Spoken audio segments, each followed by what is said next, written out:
no yeah.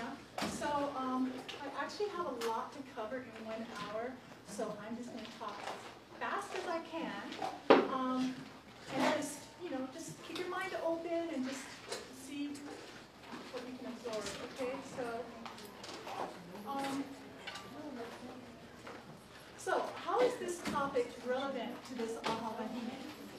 Well, the first thing is 3/4 of mo'o deities are female, and they are interesting examples of mana wahine, and that's just one big reason.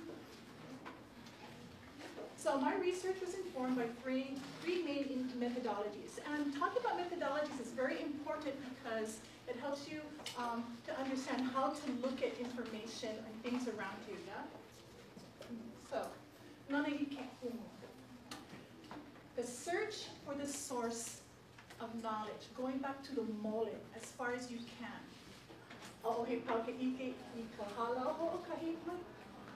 So this for me, I took it to mean no one person or mo'olelo holds all of the knowledge on mo'o deities. Yeah. And then mo'okuoho, all mo'olelo have a genealogy.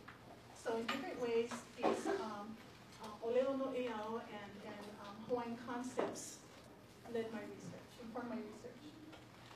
So papaku makawalu. So it's a theory that considers everything around us, heavens, earth and ocean, and everything there within, and how everything interrelates. And so, I want to mahalo nui to Kua Kanakaoli Kanahele and her group, Hui Hui Kanahele Mossman, Ku'ule Higashi Kanahele, and Kalenu Uhiwa for their amazing work on extracting this Hawaiian theory from the Kumuliko.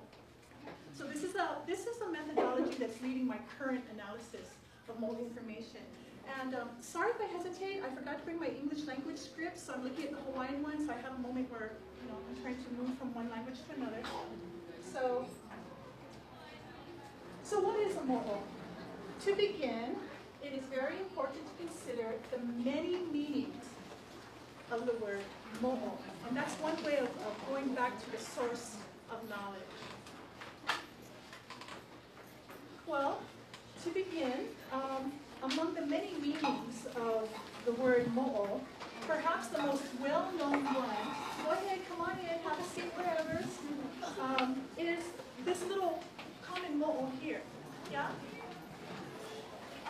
And the common lizard, I'm going to call it the common lizard to distinguish it from the mo'oakua, is very important because all the meanings of the word mo'o, in one way or another, recall the lizard's skin and its backbone.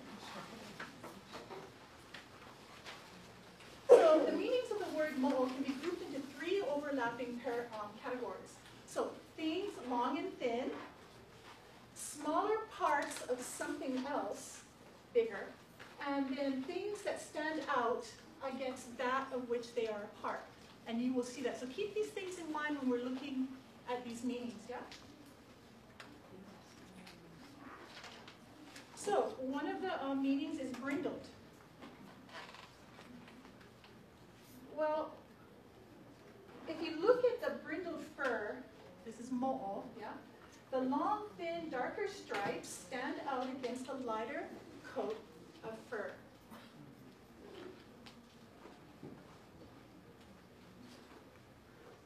And these, if you can see, it kind of resembles the brindled skin of the mo'o.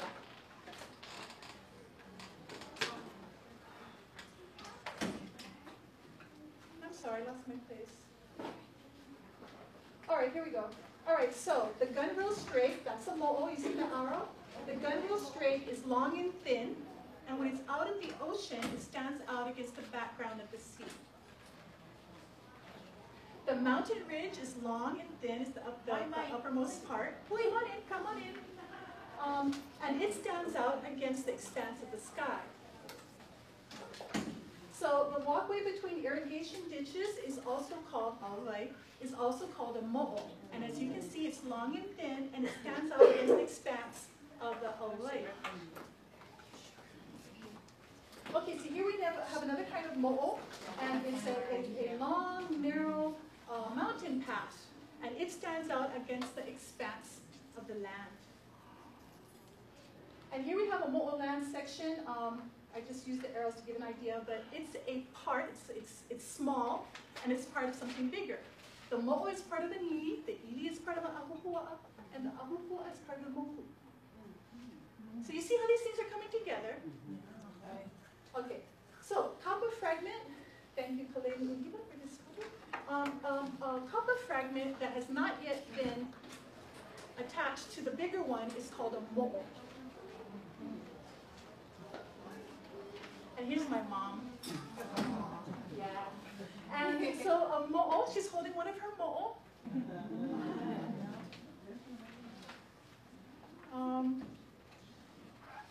And so if you think about it, the mo'o, this kind of mo'o, is part of something bigger. Yeah? So it's part of the family. Right?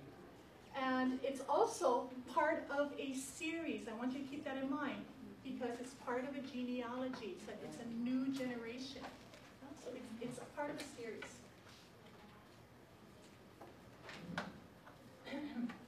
And the same goes for the young of animals. These are also mo'okua. Cute, yeah? Oh no, yeah? Okay. All right, so, and lastly, and very importantly, mo'o means succession, series, especially a genealogical line, a lineage. And mo'o is also another word for mo'olelo.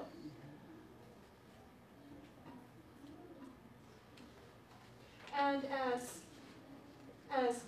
Ukui explained, mo'o, it means series, yeah, and olelo, we all know, means talk. So it's a series of talks, because as we know, once upon a time, we didn't write our words down.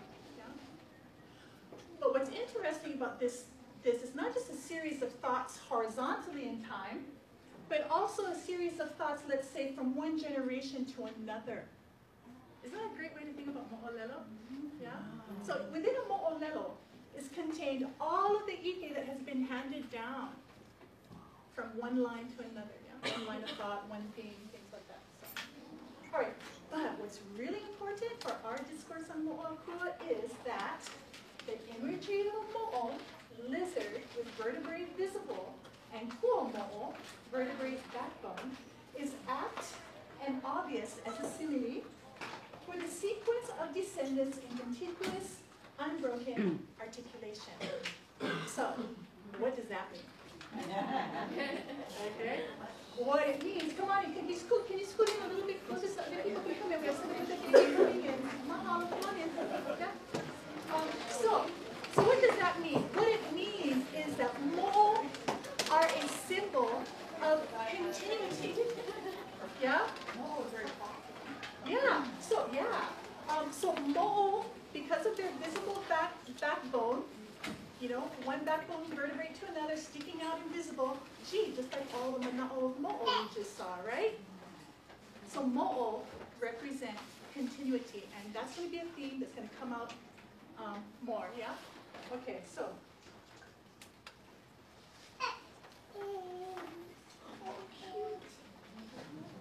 Okay, so, by the way, do you folks know that some mo'o, most of them, if their tail is, they have to drop their tail, it grows back, yeah?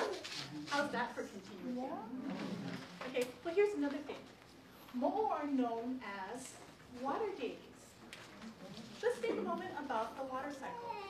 All right, so you have the clouds, the rain, the runoff, goes back to the ocean, sinks also into the earth, then it evaporates, it makes clouds.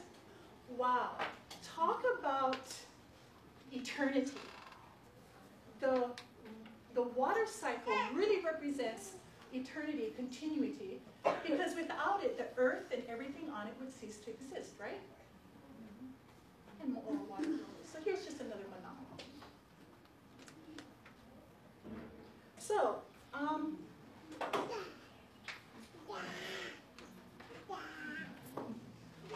all the mo'o, and for those of you who just came in, I just want to tell you that I'm looking at a Hawaiian language script, so I'm having a moment where I have to translate. So among all the mo'o, Mo'inanea is the mo'o most representative of this continuity. Yeah.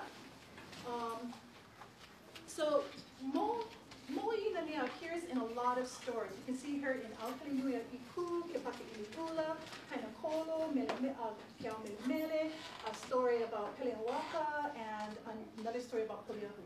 She's actually in a lot of stories. And in the Kumulipo, there's something very similar to her name. And I think anyway, oh, and there was a heiau in Kalapana that was called Kamo'inanea that had a spring named Aukalinuia Iku, which is her mo'opuna. So, because, in the version of the story about Haina Kolo that was told by Kukuli's mother, Mo'inanea stretched her tongue, stretched her body from Waolani at Nuuanu all the way to Pu'alani. And she did this so that her mo'opuna, Haina Kolo, could cross that bridge and meet her husband. Now, we all know that a god's back is sacred. And there are other stories, like in Aukalinuia Iku, he grabs onto someone's back and they go, get off. I don't even let my mo'opuna do that. And you're on my back. All right? So why would she have done this? A bridge. Because until that moment, her mo'opuna hadn't conceived. It was only after that she crossed the bridge was she able to conceive and thus continued Mo'inanea's mo'opuna. Yeah? So that's one way of looking at the story.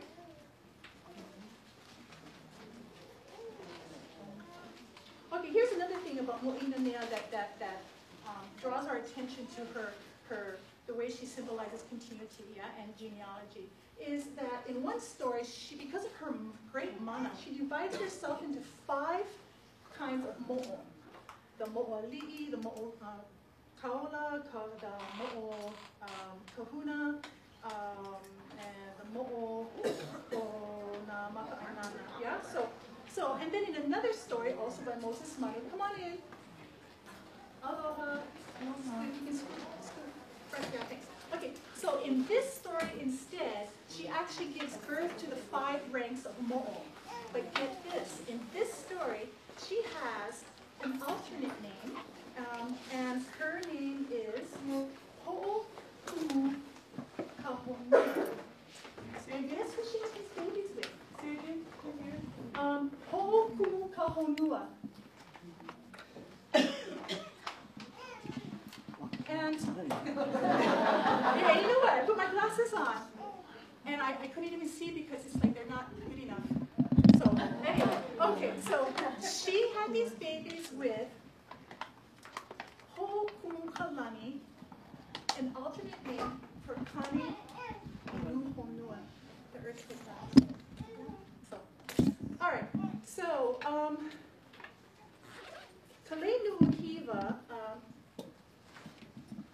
gave me some insights into Mo'inanea, and one of these, and I'm going to quote her right now. So in the Mo'olelo, I'm going to paraphrase it actually. So in the Mo'olelo of Aukalinuia Iku, Mo'inanea is his ancestress who teaches him all the big and little activities connected with Kanainai, Ho'omana, and navigating. Come on in. And she is the one who foretells his different activities. And this kupuna showed him where to go and look for his wife, which was also his relative, Namando Okahe'i. And so because of Mo'inanea, he was able to access hidden and sacred islands. Yeah? Somebody can scoot in a little bit. There's still people coming in. Mahalo. And he was able to do this because of her genealogy. Okay, so what we're talking about, come on in. What? Yeah,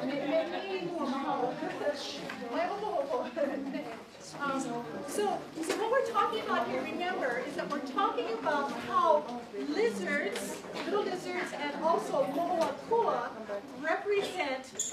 unity. Okay? And this is a very important aspect to understand about their role in our culture. So, why are mo'o called water deities? Well, you know, mo'o deities represent, they embody water in many different ways. And one of the first things that we know about mo'o, that you can see their water deities, is by where they dwell. So they're water dwellers, or they're dwellers in damp places. And here's a list of the different places that I've seen that mo'o live, yeah, in my research. So, most mo'o are associated with fresh water, but as you can see from this list, taken from many mo'olelo, they also live in brackish water or very near the sea. So, and there's also, you know, some information about mo'o making long voyages that last for several months in the ocean. So, also, a second point that shows the watery nature of mo'o is the fact that they exude this, we call it vale vale in Hawaii, and I love that word, but I really, maybe slime, it's like in slime, that you know how fish cover their skin? That's, yeah, that kind of mucus, there you go, yes, they exude mucus. So that's another way that we understand their watery nature, and we're going to come back to this later on because it shows up in different ways in our mo'olelo. When I'm talking about mo'olelo, I'm not only talking about mo'olelo ku'una, yeah? Also talking about personal stories, memories. All right, so the third thing is that this vale vale that they exude changes their place where they live. It makes the water turn yellowish, and it has all these like yellow bubbles on it. It's called a'a mo'o. And the plants that grow near where they live turns yellow as well. Okay, now someone said, and I don't remember who, but I remember reading about this, one interpretation, and remember, Makavalu, yeah, many different ways of looking at things, said that it was their mimi. Yeah, and I've heard stories about water being red, and they said that was their, you know, vailehua. Yeah, okay, but it could also be the vale vale. Especially when you see what else the vale vale does, we'll get to that later. Okay, so maybe this this yellowing of their area when they're at home is one of the reasons why yellow is associated with mo'o. And Puku'i tells us mo'o love yellow. Okay? But also in any ritual honoring mo'o, kapa olena was used, and we know that that's the yellowish. Also the one with ma'o, which is kind of greenish, that was used too in one story, right? So, actually, I'll get some water right now. You guys writing down questions for later?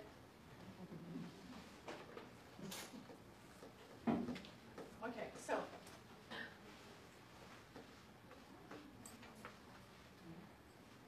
Here's the fourth point. So, a mo'o's mana, and ooh, do they have mana, is connected to their status as water deities.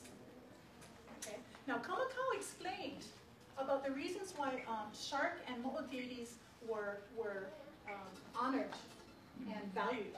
Because they have the power to attract fish and lead them someplace. Yeah? So, and the value of mo'o as fish pond guardians is one of the reasons why the deceased were offered up to these mo'o with the hopes that they would become a mo'o amakua for the family. Okay, so who else besides me has a mo'o amakua?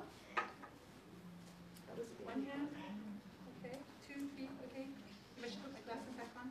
Okay, so that's one of the things, all right? So what they would do, kaku'ai, they would take the bones of the deceased and deposit them into the water where the mo'o live, come on in, and then with the hopes that they would be accepted. But Kamakawa does tell us that the only people who could expect have their deceased family member turn into a mo'o was somebody who already had a connection to mo'o. So, here's the fifth one. So, mo'o deities who maintain dominion stable or seize them. And I love this part. Okay, so, of the 7 women associated with keeping a dominion stable or seizing it, and here's the list of women. Okay, ku ho'one'inu, kameha ikana, haumea, varinu'u, valimanoanoa, ki wahine kuhinapapa. 6 of them are mo'o. Isn't that cool? 6 of them are mo'o. I'm not really sure if ku ho'one'inu is a mo'o or not. I don't know. So, but in a mo'olelo by Ho'ulumahihi no Kama'akamahi'ai, it shows Kameha Ikana, she's one of the me'e in this story, and it says, you know, she is Haumea. And throughout the whole story, she's wreaking havoc in her huge mo'o body. So, all right, so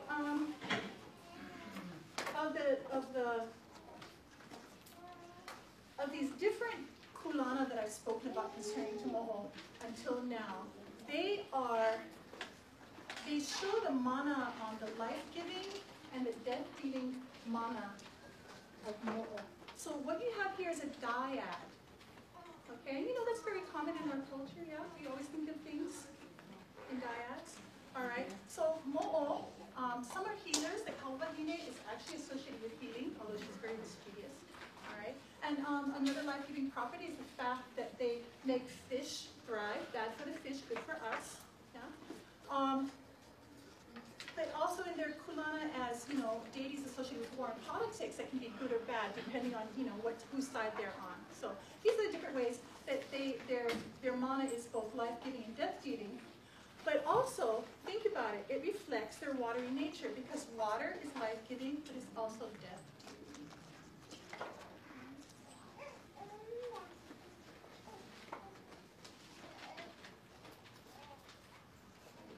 So moving on to Kinolao. This is a thematic overview about mo'o. So Kinolao, the physical manifestations of deities. And they can be divided into 2 large categories, and it's easier for me to talk about them this way. The first category are Kinolao that are associated with all mo'o. Yeah? And the other ones are what I call mo'o specific. There are only some mo'o are known to have that form, not all of them. And then there's something that falls in between, and I'll get to that. So,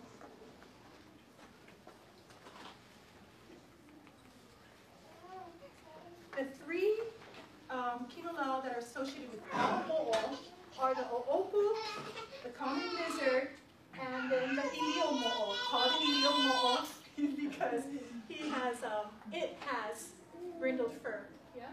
So what's the first thing that you folks can see? What do they all have in common? Right. Right. Spots, stripes, you know. Yeah. Brindled skin. They're all mo'o. Yeah. Okay. So that's very important. Let's keep that in mind too. All right. So the common lizard is a Kinolao to the gods, Mo'akua, because its form resembles that of the larger deity. Now, most of us have read this from Samakamakawa, right? And what did he say? He said, the little Mo'okaula, the Ka'ala, these little things are not, that humans see, are not the deities. They only look like the deities that the people of old worshipped. But that's not the body. It's only a resemblance. Yeah? So, and he says here that the mo'o's body is hekino ano veli veli. It's terrifying. It's horrifying. And that this body was seen quite often in olden days. All right, so in 1870, he's talking about this within his lifetime. No, it wasn't 1870, sorry. he was talking about this. So the way that the o'opu is healing to mo'o is found in a explanation by Mary Kuhinapapa and Laura Green. So if an o'opu was born into a human family, it was counted as a mo'o even if it only looked like a fish. Now what Pukui is talking about is when you have a miscarriage and the fetus, isn't formed, right? Okay, and she's also talking about kau'ai, the transfiguration of the deceased into an aumakua. So that's one very important link between o'opu and mo'o gods. Now, Pukui and Green told a few stories about o'opu that showed their relationship to mo'o. And one of these was a story told by people of Molokai and West Maui. And it was said that in the olden times, there was a man living on Molokai, and he would go to the stream and fish for o'opu. And he would get these, some o'opu. He would prepare the tea leaves, make a lavalu, tie them up.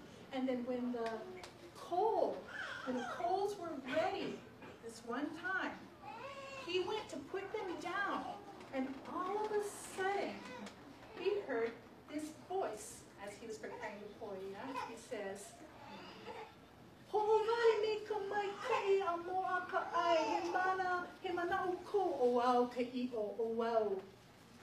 so it was this fish talking to him and saying, yeah, keep mixing that poi. I know what you're thinking about. I'm going to be the meal. You're going to eat me. And that's what owau means. Yeah? And so because of this, the man was so just absolutely terrified. He ran out of his house and went to tell somebody about this story, and he never ate o'opu again. All right, so here's another short story. So there was this woman named Kahinano, and she would go and fish for o'opu, right? So one day, she was fishing for o'opu, she brought them home, she obviously caught quite a bit. So, and, she gutted them, or maybe she didn't get them. But anyway, so she prepared them, and they were dead, right? But all of a sudden, this woman with reddish hair comes near where her house is and starts calling out o'opu names. Alamo'o, no pili, owau. And each time a name was spoken, one of the o'opu came back to life and jumped out of the omeke on little mo'o legs. And ran to her. Yeah. And the woman saw this and she was just like, oh. And she swore right then that she was never, ever going to eat another o'opu in her entire life. When I went to go take a picture of an o'opu, not this one but the other one, I was being really careful. I was like, I'm going to hurt it. So, just in case, yeah. So anyway,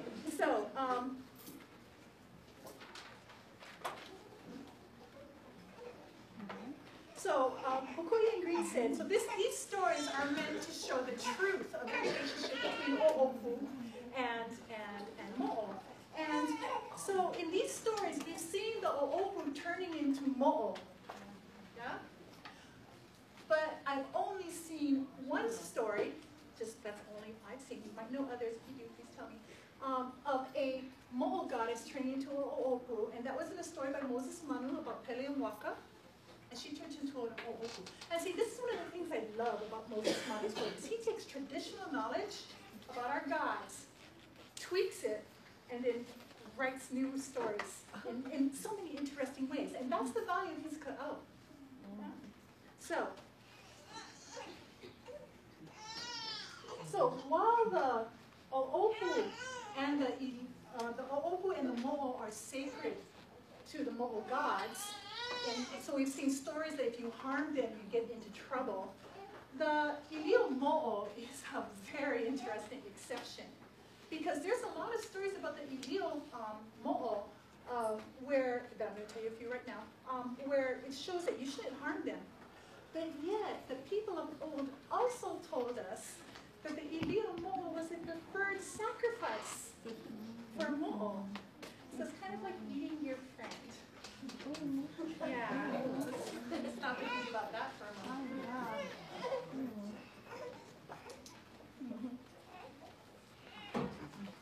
So, there are 3 stories that I know of mo'o with a dog body, with a dog kinolao. That are just about this theme right here. So, and they all take place in Konahuari. So 2 of the stories are about a mo'o goddess named Pa'e, and she likes to go around quite often in her ilio mo'o body. And in this first story, Pa'e was taken by Nali'i's servants. She was put into the imu, and then her mo'o friend came along and then brought her back to life, scaring the living daylights out of the king's servants, right? So these are already a couple of stories that we've seen where mo'o have the power to bring things back to life, yeah, in these stories. So in the second story, Pa'e was captured by an old man and his elderly wife, and she wasn't put in the imu, but it was just prepared. And Pa'e's friend came, the same one in the other story, this Kui makes it known that they're both the same mo'o, comes by, kills the old man, frees her, and then Pa'e kills the old woman. So in the first story, the Kuene got away, without being harmed. In the second story, they're killed. And then in the third story, which is really kind of interesting because it's about Ka'ahumanu's ono for ilio, so that's like what drives the story. So in this last story, though, they're not. These characters aren't given names, but they take place at Konahuani. So in another story, a story about how Wahine being kaku'ai, transfigured into a hamakua, in this story, 5 wondrous dogs appear. They're all different kinds of dogs. They are the ilio mo'o, the ilio ehu, the ilio kalakoa, ilio ha'ai, which is like solid color with a stripe of white, and then a white dog. And so these dogs had to guard the house of the parents after they had done the kaku'ai to Hawaiine. They couldn't come out. And the person who told them how to do this was a mo'o man, yeah, and his name was Luhia. So, and in this story, the whole reason for making her go through this transfiguration because she was paralyzed, and he came and he told the family, she's not just paralyzed, she's actually a god, and she needs to be buried alive and transfigured into the deity that she is. And then once she's done that, she'll become a great healer. Okay. And in another story, Kukui says that Wahine was considered a healer. Right. So here's the kinolao that kind of like, for the moment, fits into both categories, all right? So, Kukui said that mo'o are akin, that's her word she used, akin to the mo'o family. But she doesn't give any other explanations. So if we go and look at different stories, we can get some clues about this. So the nana isn't perhaps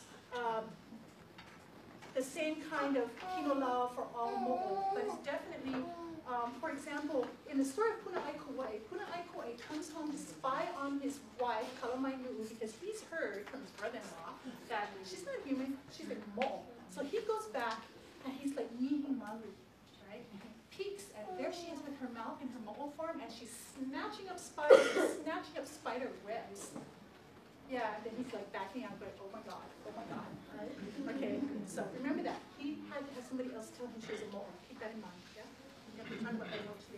Okay, so, but in the Mo'olelo by Manu for Pelewaka, all right, Waka turns not only into a spider, she turns into a spider web as well. And in the same story, Mo'ina Nea, when she was going to go help Waka before she found out that she had stolen Punaʻai Kauai from Pele, she releases this gigantic spider web that was kind of like a net over all the islands. And from each island, all of the mo'o were stuck in it, you know? Thousands and thousands. It was like a tangled net, right?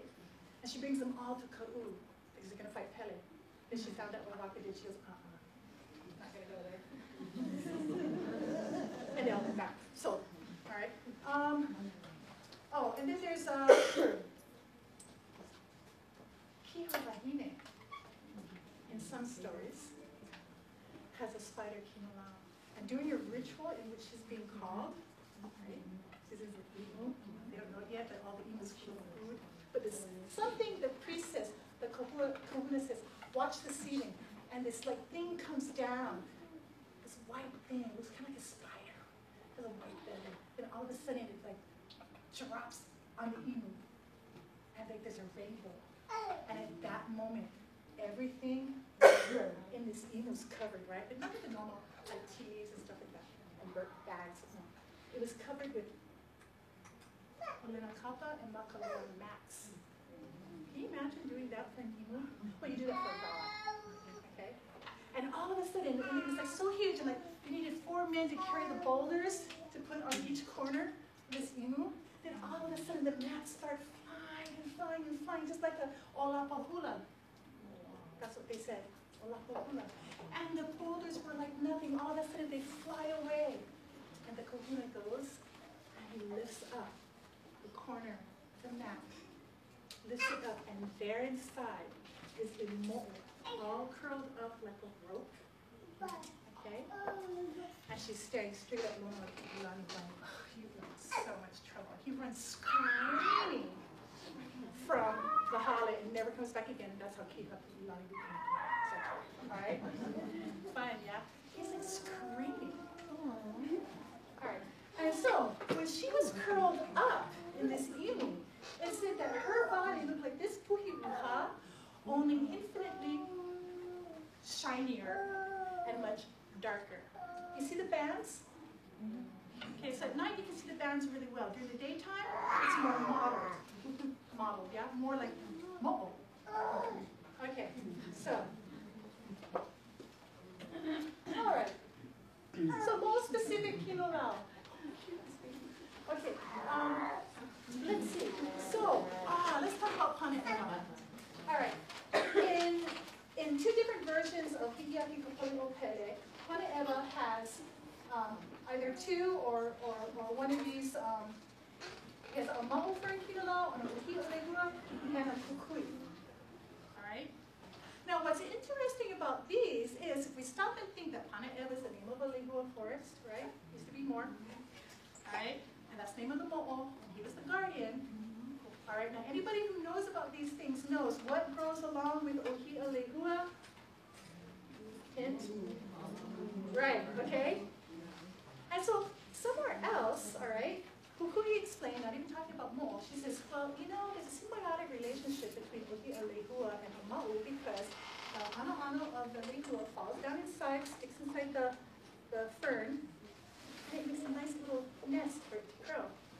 So wow, it makes sense then that these would be the kinolao of a mo'o who's a guardian of an ohi'a forest, yeah? So you see how our kupuna's minds are working, yeah? So,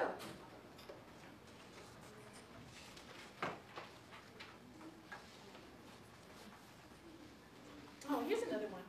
Oh, so there's another, there's Mahiki, he's a forest god. I've only ever seen, I've seen him, you know, mentioned as a forest god, but I've never seen him spoken of before as a mo'o, but he is in one story. And his last body that he assumes after like trying to beat and kill Hi'iaka with all of his different male bodies, he turns into a mo'o, but he loses a mo'o. Right?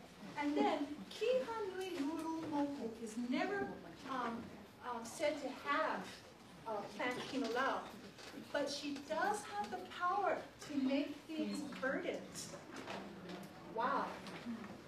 Yeah. So, all right, so.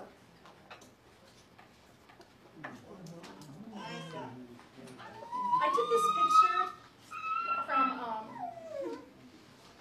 some website. side about being in cages underwater and looking at sharks? So I don't feel bad about stealing it. Okay, so anyway. That's for the camera. Edit. All right, so the shark is a kinolo, closely associated with the family of Pele, right?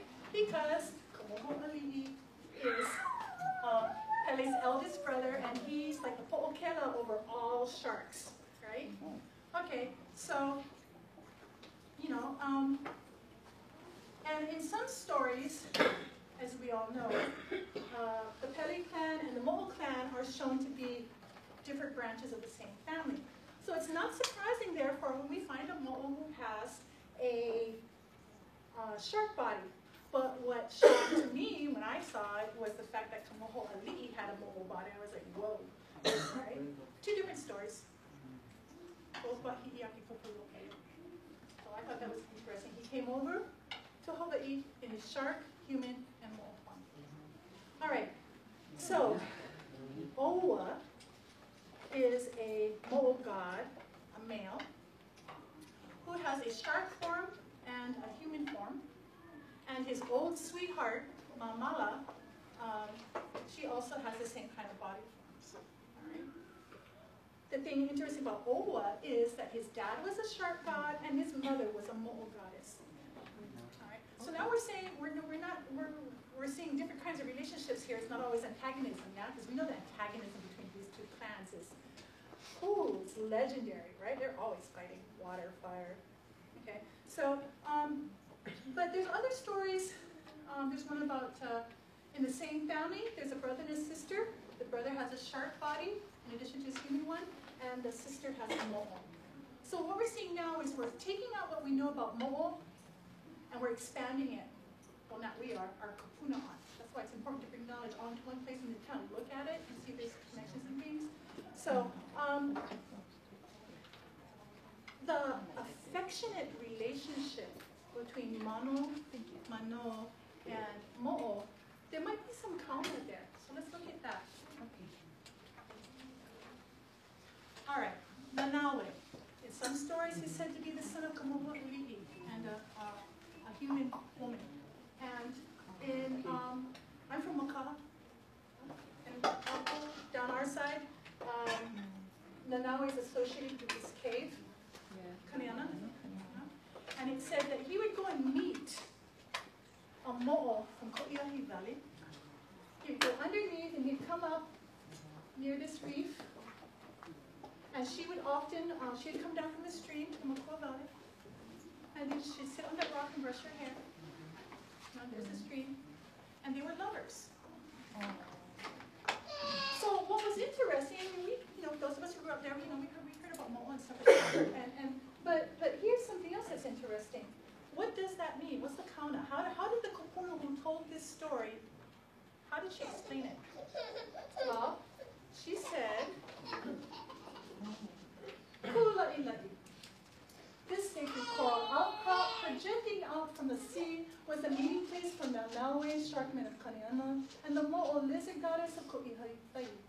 Nanaue arose from the ocean through Papaloa, and the mo'o from Akua stream, and their meeting marked the spawning season and signified the unity of land and sea. Okay, here's another way to look at that. How about fresh water and salt water? Brackish. Isn't that where fish fry at night? And limu?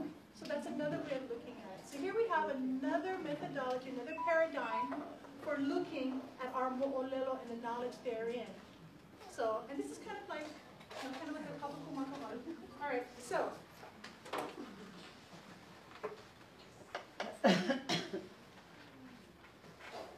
Moving on to Puhi.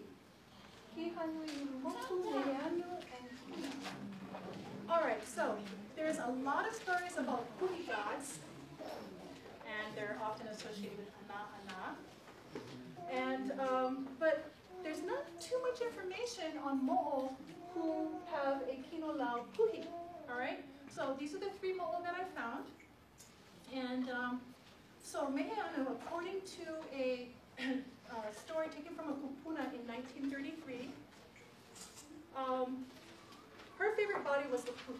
And she had other, kimala. She's like a mo'o. She was even a frog and things like that. But she lived in Luamo'o, near Heia. And here's what the kupuna said. He said that there was a hau tree grove somewhere near where this mo'o lived, and that when the hau was yellow, the kama'aina knew that Meheanu was at home. But if it was green, the hau, then she was probably somewhere else in her puhi body. And so because the puhi is one of the fish of the local i'a, we shouldn't be surprised if a mo'o has a puhi form, right? It makes sense. Kind of like Panaeva, the ohi'a, and the ma'u. Okay? But what about Kihanui Lulumoku? Kihanui Lulumoku. I mean, I haven't seen any information yet about her being attached to a fish pond. But she is an amazing warrior. She is unbeatable. You hear stories about her, they say she is unbeatable. Okay? So, what can we make of that? Well, we know, Pele says this to Alkeinui and Iku, he comes home and scratches all over his body and love bites from Pele and Hi'iaka. They seduced him. Pele looks at him and she goes, no. She goes, there's only two fish that bite in the sea. The shark and the puhi, and you don't have any of them in your hands right now.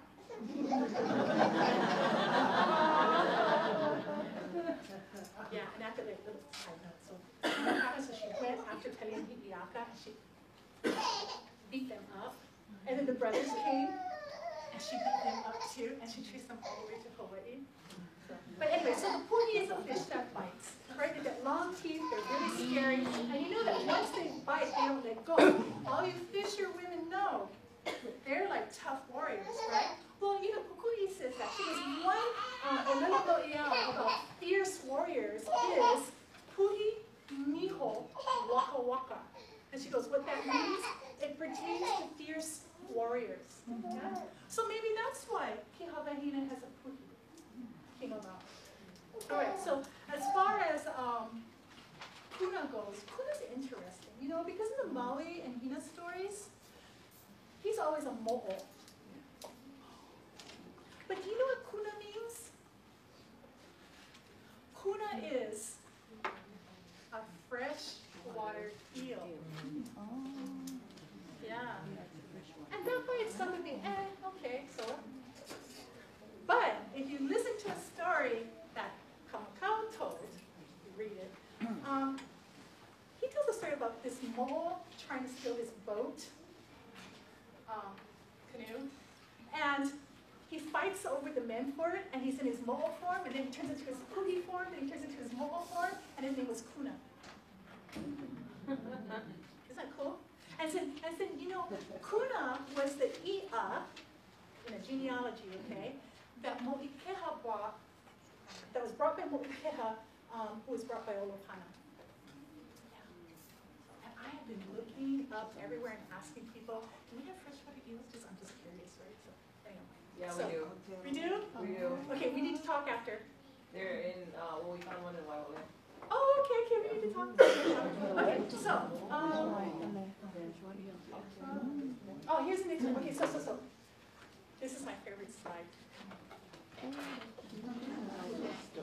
know how many years I spent researching Mo'o and reading stories? Like, there were stories that like last. The story about the moon, it came out every day for 4 years. I read that entire story really quickly, and I didn't find one damn thing about Mo'o. But my persistence paid off, because sometimes I would find stories that were just so full of Mo'o, and I was like, oh, and this is one of those cases. All right, so Kukui says that mullet and yellow chicken were pili to kihavahine, and if you were pili to kihavahine, you didn't eat these. And she didn't give any other explanations. And I was like, but why? Right? And I always got to ask why. Okay, well, in another story, the one where he's all like wrapped up in like giddy stink eye, okay? It said that the reason why these things are wahine is because the tailbone, the ibika, of the chicken resembles the head of her mo'o form and her anai form. You guys can see that? Try to wait. Excuse me. No, it's okay. Eye, mouth, nose, mo'o. Isn't that cool? You know, I got. No. All right. Isn't that cool? Aren't our kupuna just like amazing? Like whoever the fettuccine. I'm telling you, when I saw this explanation, I was like so happy. Okay, moving on. Huh? What's that? Wait, what? Can you wait it out again? Yeah, sure. Okay. Oh, that's not good. Oh, you broke the Sorry.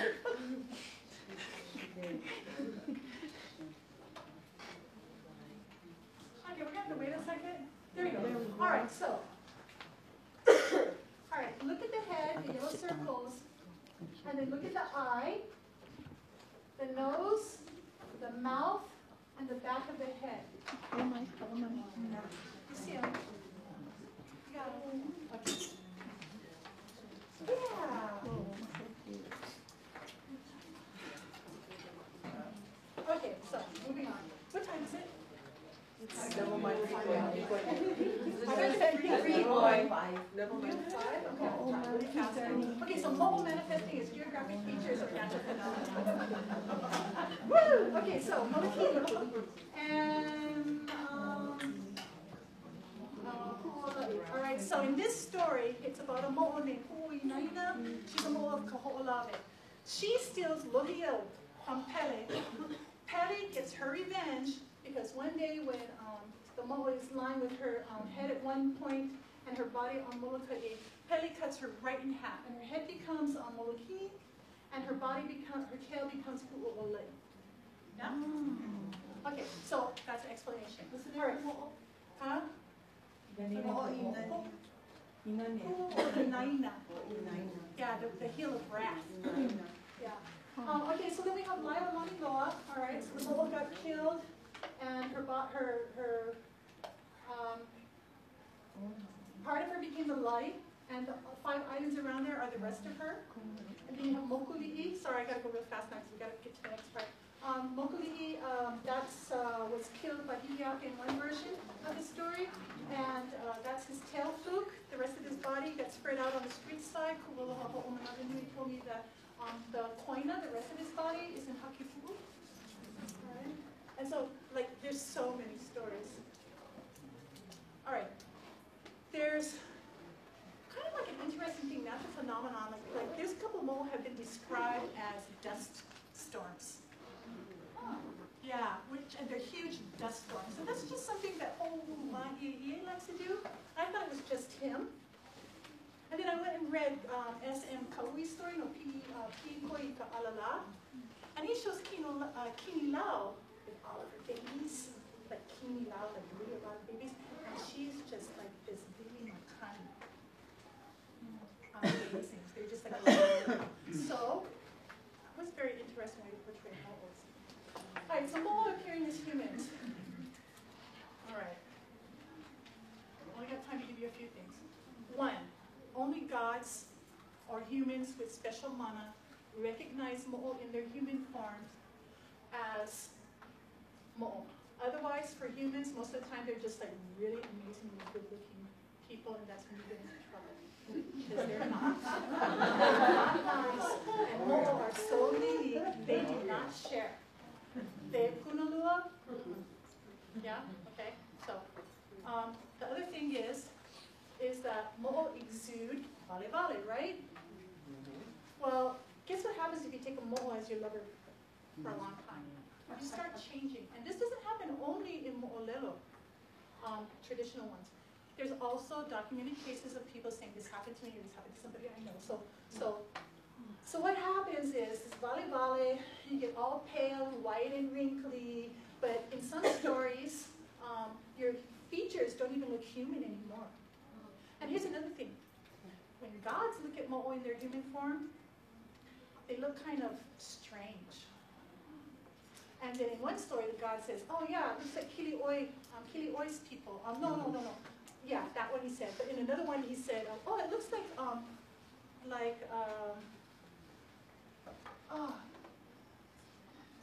Cherry? Sorry. God, it was Hina Uluohi'a. Yeah, that's the name. Okay? So, but she's not a mo'o goddess. But she's a water goddess. You know that Ohi'a Leihua tree that comes out in the middle of the water in some stories? Well, not in this case, but she's a Ohi'a tree, right? And then she feeds the baby with her milk from the leaves. Okay? That story. But she's not a mo'o. So what this tells us is that apparently water deities have strange features. Okay? And here's another thing. Okay, so Juan Kia Nogelmeyer told me this story that Helen Naki told him. Right? Okay. And this is a story about a person who is going in Halawa Valley and encounters this beautiful young woman. And he's, he thinks she's a woman. Then all of a sudden he's looking at her and her face goes, Mo, human, and he just ran.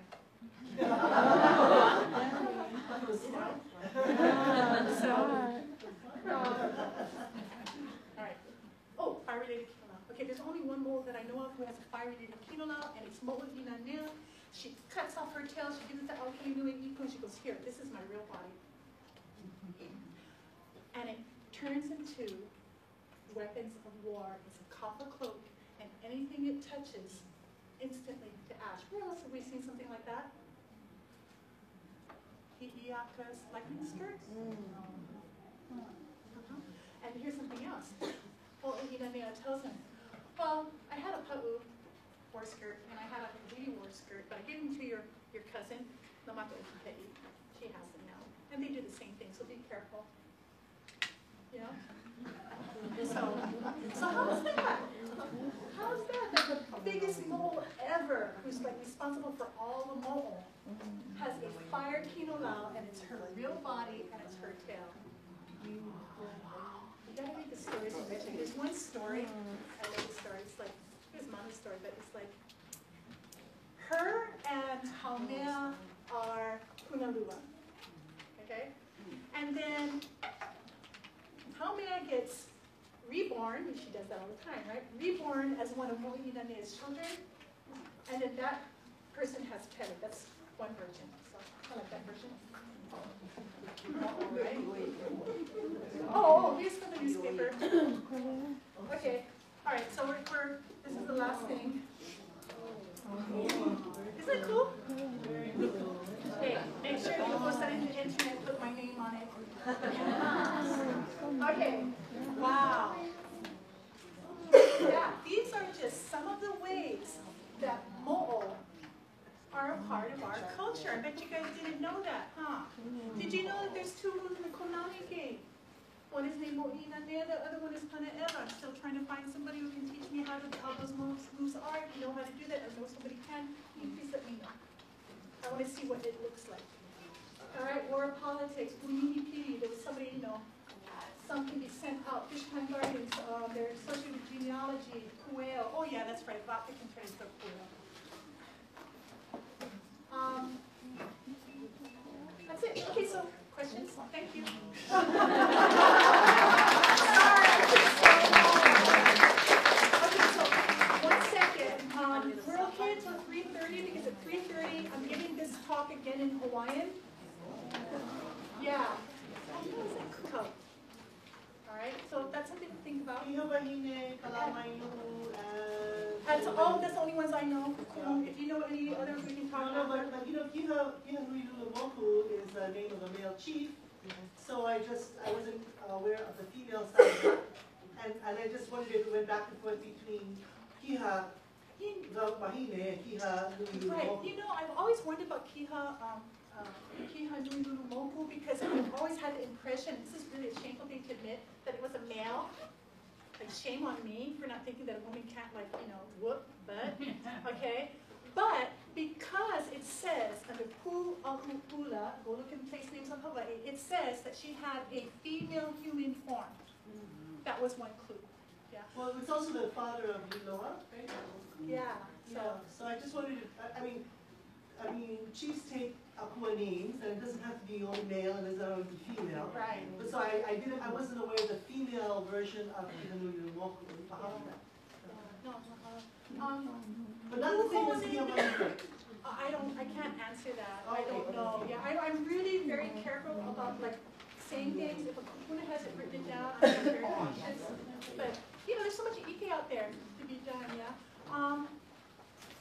Also, we know I told you folks a story about how mea kind of being shown as a mo'o. Now I know in your book, Sacred Women, yeah, she Lilikala comes out and says, yeah, how mea is a mo'o.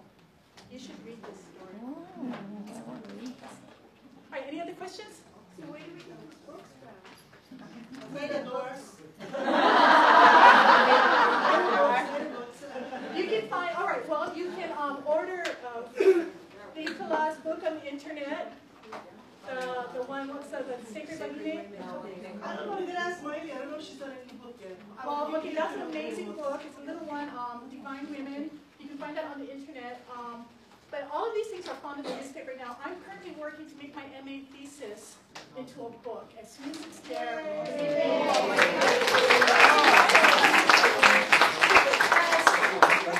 as soon as I pass my area exams, I'm going to teach.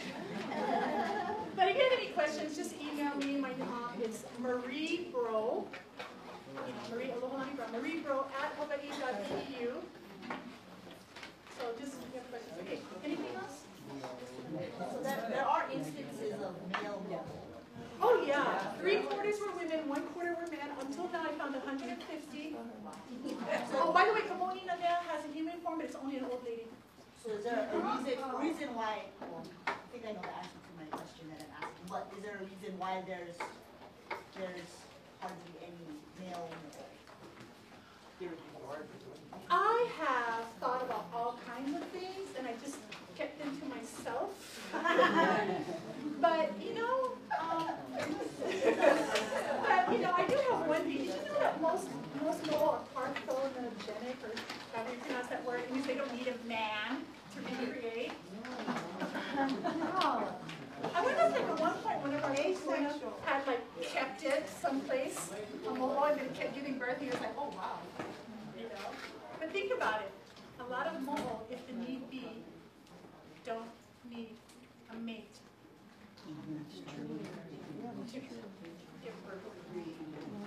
So what's yours? But wait. What's yours? What's your hypothesis? Okay, if you want to tell me that, you can tell me after.